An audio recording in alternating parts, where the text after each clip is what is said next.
What's up mga kaibon? Welcome back again sa ating YouTube channel. Kung bago ka pa lang sa ating channel ay huwag mo kalimutan mag-subscribe at hit mo yung notification bell para lagi ka ma-update sa ating mga videos. So ayun mga kaibon, ngayon nga lang tayo nakapag-video ulit dahil nga merong ginagawa dito sa taas namin. Diba sabi ko sa inyo na gagawing kwarto yung dati nating aviary. So etong buong to, inaayos din siya. Tingnan nyo, bagong pintura. So hindi pa yan yung kulay niyan, coat pa lang yan na para pintura na para hindi kalawangin. So ang kulay talaga niyan ay yung ano yun? Light green para maganda sa mata.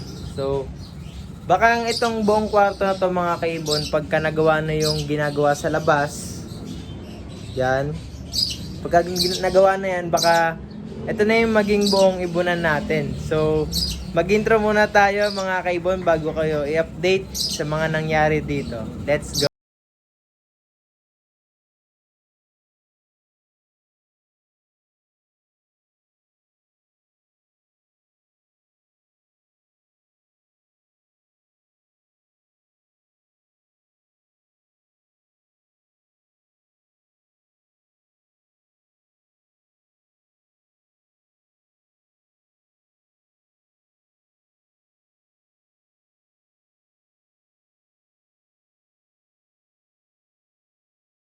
So eto pa rin yung mga ibunan natin.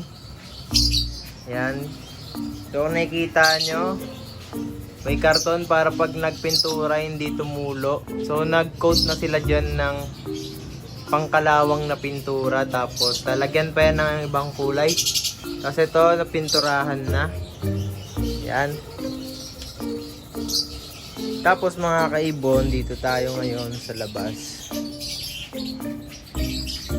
Dito pa rin yung ating mga flight cage. Yan. Okay, dyan pa rin sila mga kaibon. Hanggat wala pang malilipatan sa loob, dito muna sila. Pero mga kaibon, aalisin na rin yan, buong yan. Yan. Dahil mula dito, mula dyan, ay gagawing kwarto na yan mga kaibon. Kaya ito, aalisin na yan. Tapos yung gym namin, ililipat na siya dito, no? Pag nagawa na yung kwarto. So inuunti-unti lang dahil umuulan-ulan din. Yan. Tapos punta naman tayo dito. Yan. Yan nga, wala na yung aviary natin dati. So yan, nilagyan na ng pader mga kaibon para... Kasi yung kabila wala silang pader, kaya ito na lang. Inuna na yung pader hanggat wala pang nakatira sa kabila. Yan. So wala na rin sigurong daga na makakapunta pa dito dahil may pader na. So yun mga kaibon, yan pa lang. So bali tataasan yan para gawing kwarto yung nandito, para hindi mainit pag naging kwarto na siya. Ayan, wala na ang ating mga at ito yung lona natin, no? Ayan.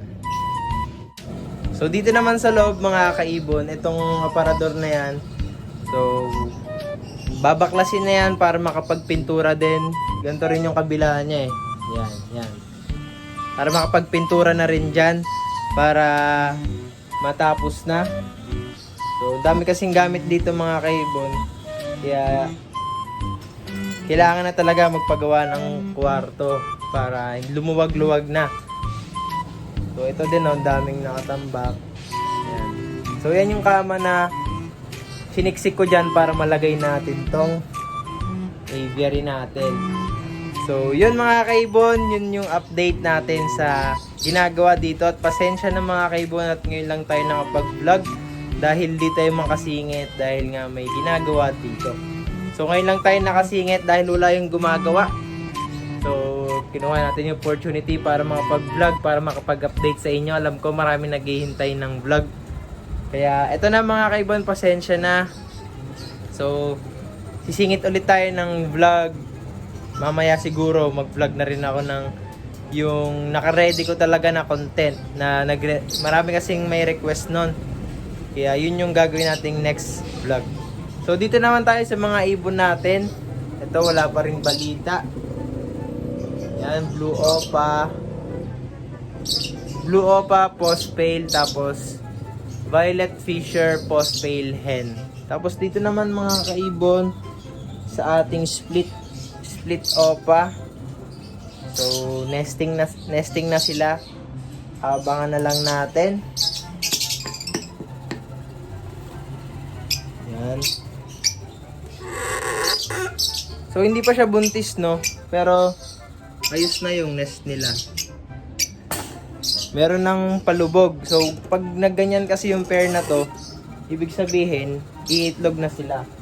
So nga pala mga ibon, ko natatandaan nyo, sabi ko papalitan ko ng pares yung split opa ng opa para maraming opa na ilabas. So hindi ko muna siya ginawa ngayon dahil breeding season, tuloy-tuloy ang pagbibreed. Kaya sa susunod na lang mga kaibon, pagka nagpahinga sila mag-breed. Yung mga ibon kasi mga kaibon, pagka nag-breed sila, kunwari first egg nila, tuloy-tuloy yun ng mga 3 to 4 clutches. Tapos 2 months or 1 month silang hindi mangingitlog. Tapos yun yung parang pahinga ng ibon. So yun yung magandang time na palitan natin sila ng kapares. So huwag natin agad-agad palitan dahil tuloy-tuloy yung breeding niyan.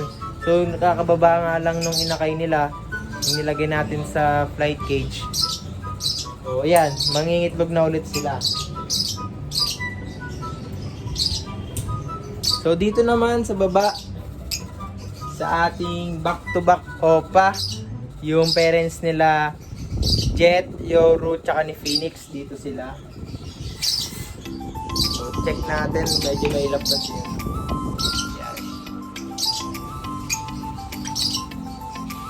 So ayun, meron na rin silang palubog. So iitlog na rin yan. Nagre-ready na rin yan. Umitlog.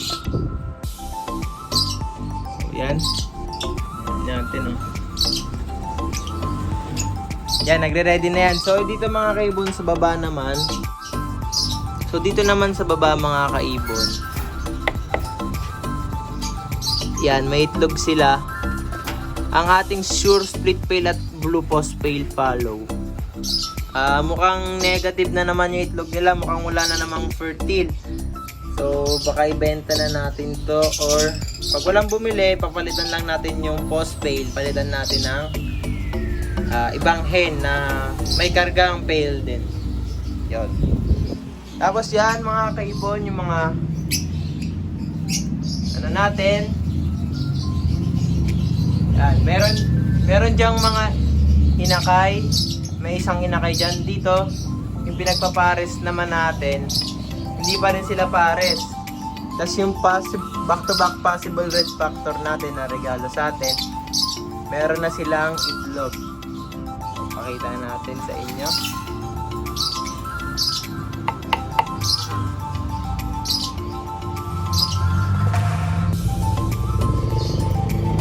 Yun. Yan. So dito naman mga kaibon, yan, ang ating green possible split opa, sure split pale, tapos violet opa, possible split pale. So naglagay ako ng divider dahil tinatry ko kung magbi-breed sila agad kung may divider.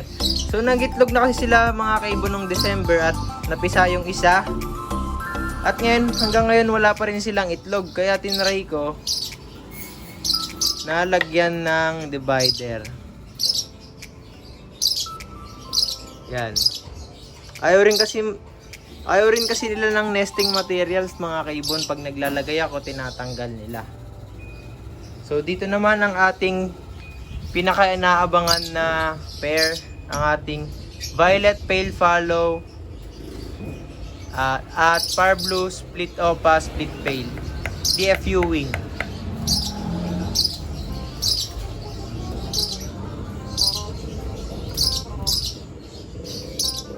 Wala pa rin silang itlog dyan. pagkakaalam ko, grabe yung nesting mga kaibon. Oh. Putol yung video. So grabe yung nesting material niya. Grabe. Halos di mo makita yung ibon.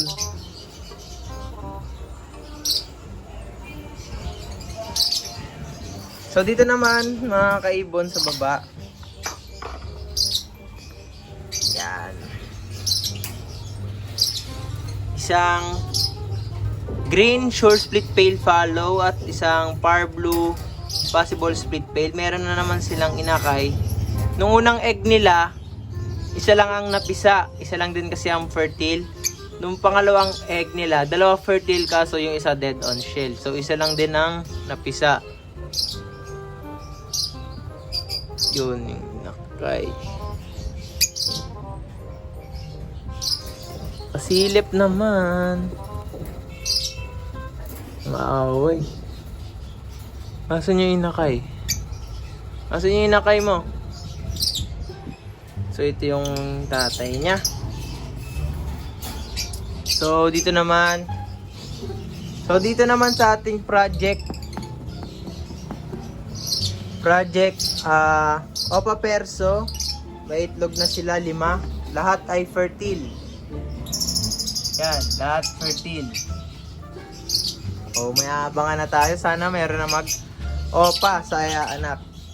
So dito wala pa sa ating back-to-back opa din na isinalang. Pero ready na yung mga nest box nila, mga nesting material. Ito sa back-to-back green opa line naman mga kaibon. Ayoko sila galawin dahil medyo mailap. Buntis na yung hen sa kanila. So dito naman sa ating perso, yan. Yung par blue perso na yan, Ewing. Yung parents niya na kinuwanan ko, sobrang itim ng ulo. So, ang sabi lang nung kinuwanan natin, hindi lang masyadong umiitim ng ulo pagka par blue ang nilalabas ng anak. So, titignan natin pag nanganak siya dito, kung itim ba lahat ng ulo. Yan. So, nag-mate na sila kaso hindi pa rin nabubuntis. So, hintay-hintay lang tayo mga kaibon kung mabubuntis ba.